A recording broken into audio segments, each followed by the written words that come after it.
question was a question that came up last time when we met on this bill. And would you go through with me, just tell me what the process would be if someone was committing a traffic violation or was in a wreck and they were driving, they were the driver but not the owner of the car?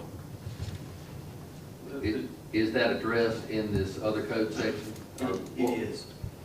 And I'll show you in the handout that I gave you, the code section 16-13-49. It would be the same as if someone were to have, they asked to borrow your vehicle and they were carrying a trunk full of drugs, but they didn't tell you that, but they put drugs in your vehicle. Well, you're not going to be subject to seizure of your property unless you knowingly and willfully knew that they were going to transport the drugs and you let them use your vehicle. It'll be the exact same. And the exact same thing is here. If somebody comes to me and says, James, I'd like to borrow your car to deliver these watermelons to the farmer's market. And they say, that's great, I go ahead, drive the watermelon down there. And he says, but you need to know something. I'm not in this country legally. And I'm an undocumented citizen. I say, well, you know what, I can pay you a whole lot cheaper. You'll do it for a whole lot less than the hourly rate, and I know you're illegal.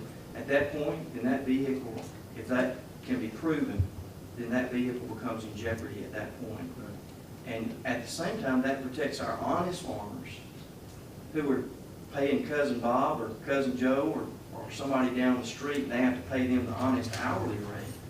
The same thing in construction industry, every other industry. It protects our honest businessmen who are being undercut by people who are skirting the current law.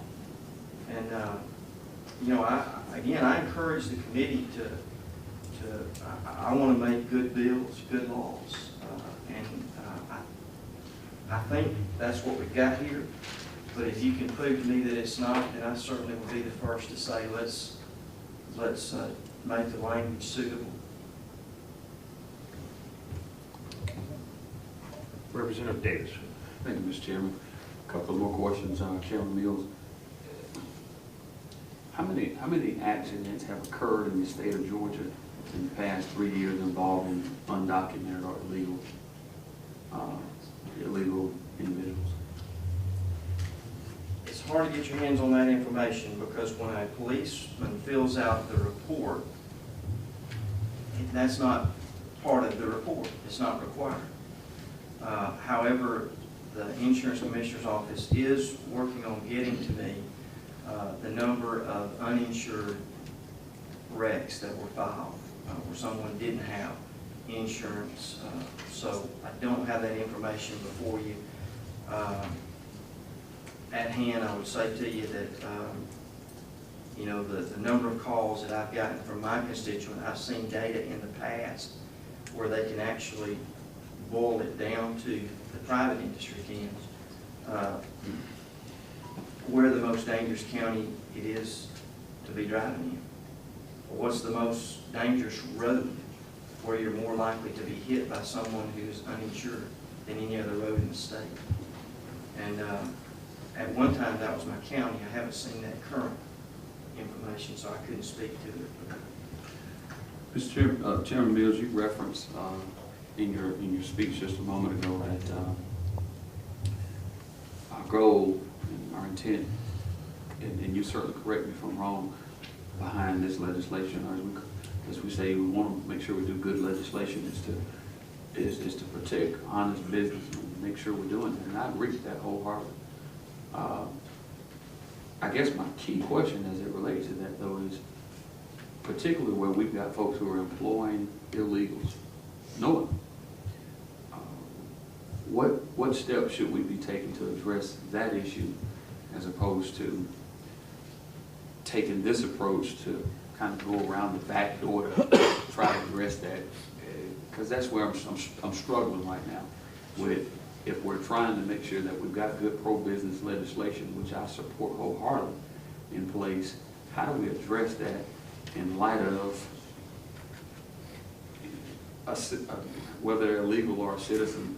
They went out, they've worked, they've done, and I'm making an assumption that made a good honest day's wage, from an honest day's work, and they went out and purchased a vehicle, and then we come back and take that. Help me resolve that as it relates to this. Sure. You and I would differ on this point, most likely. It sounds like, based on the comments you just stated, and that is that it's not my personal belief that you can break into this country and make an honest day's work. You came in dishonest. You're driving on our roads dishonest. You're putting other individuals at risk by possibly being in a wreck and not having their vehicle made whole. Possibly being in an accident where you had to be taken to one of our hospitals where our citizens will be asked to foot the bill. So I would differ on that, but I can appreciate what you're saying, you know, is where does it, I think what you're saying is, you know, why should we step in and take the vehicle? And I think, number one is to protect the innocent legal citizens.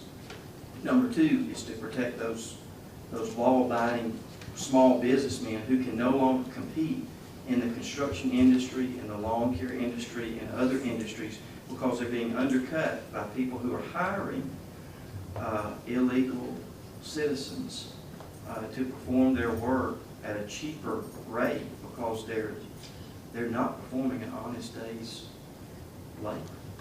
And I think you and I agree on that first part. We do. I think we need to do some things to fix that. My next question, and not to belabor, my next question is this.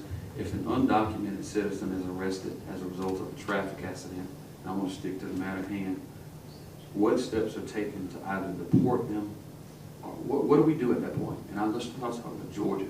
What do we do at that point? This bill does not address that. What this bill does address is what happens to the vehicle if they violated a traffic violation or if they've had a wreck. And if they're here illegal, and they'll have their day in court. And this legislation, again, that code section, just like a drug seizure, if someone can prove that they're not transporting the drugs, then their vehicle is not seized. If someone proves that they're here illegally, then they keep their vehicle. However, I mean, I appreciate very much your question. This bill deals with the seizing of the vehicle once they are proven that they're here illegal, and then the sale of that vehicle and the proceeds where they go. Mr. Chairman, if I can ask one more question. As a businessman, assume that I am a car dealer, and in the event that this legislation is successful, and a vehicle that I've sold someone, okay, maybe that's a bad analogy. I don't like where that's about to end up at. I would sell when I do all the proper checks, let me correct it. But in the event that someone did do that, sold a vehicle to an individual who had credentials that say I've got a driver's license, whether it was fake or real, imagined or whatever. In the event that that vehicle was seized, but an individual is still making payments on that vehicle, how do I, as a business owner, a car dealer, resolve that and get recompense when an agency has stepped in, seized the vehicle, and ultimately auctioned it? What do I do at that point? The exact same thing that is done now under the drug forfeiture and seizure laws. And first of all, on this first page of this handout, if you look at the bottom down at under capital E subsection, you'll see subsection I, as a bona fide purchaser for value without knowingly taking part in an illegal transaction. You know, if you knowingly took part in the illegal transaction, then that's different, as I said earlier. But if you unknowingly, if someone presented you false documents, and they deceived you, they frauded you, then you simply would share that with the judge, and your vehicle, of course, would be restored to you. But in a case where you knowingly, then you'd be subject to lose the vehicle. And again, I think that goes back to the heart of, you know, if we're going to have a great state and continue to be a great state, then we are a state that has covenanted together as citizens and said we put some laws in place. And come into this state by ignoring the first initial law, and that is that I ignore your federal law, now I ignore your state law, now I'm going to drive illegal without a driver's license. On top of that, not insure my vehicle, then there's going to be a heavy consequence to pay. And I think it's only going to take a few seizures of these vehicles where there are going to be some people who are going to start conducting business differently.